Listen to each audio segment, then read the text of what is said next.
Round of applause, ladies and gentlemen, to AfriForum and Solidarity for a massive win for civil society. But before I get into that, ladies and gentlemen, please leave a like on this video, share it far and wide, and subscribe to the channel if you haven't already. All right, let's get into it. Listen properly. When you get into a taxi, you sit down before you get in. Did I hear that correctly?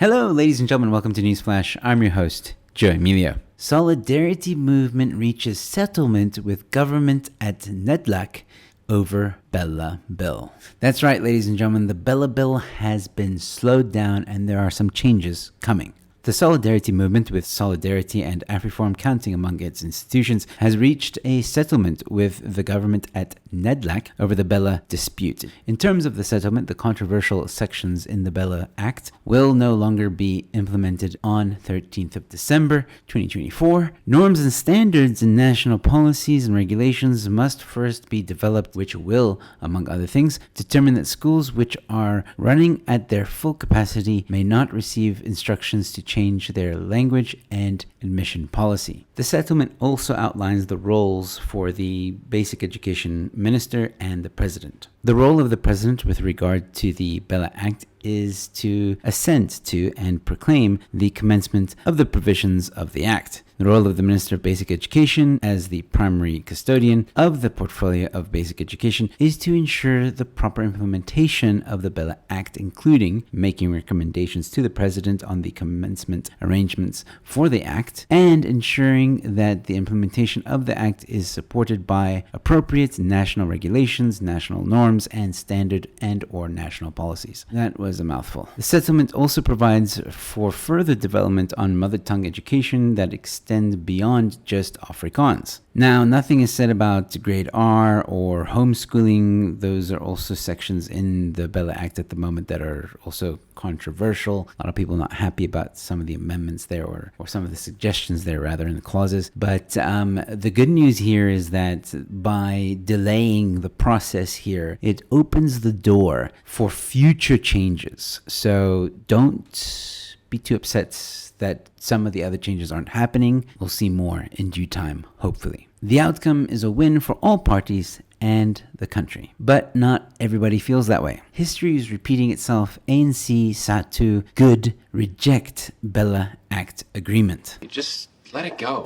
Of course, the commies have a problem with the agreement. Gee, I wonder why. Look, this article is a very long article. I don't have time to go into all of what is being talked about and said, but suffice it to say that basically Good, SATU, some people in the ANC are very much against this agreement and they essentially want to reject it. SATU especially is super pissed off. They're basically saying that Afrikaans is being protected and somehow the Afrikaans language is being forced on the majority, which it isn't. And obviously they see the DA and AfriForum as racists and accusing the DA of basically siding with the racists. But that's how they see it, typical commie. And I mean, they even said this. The minister has once again proven herself to be a useful tool for anti-transformation and a suitcase carrier of the racists in this country. She has never consulted the biggest union in education ever since her appointment, but preferred to sign with non-representative group of white unions to reverse transformation. Yeah.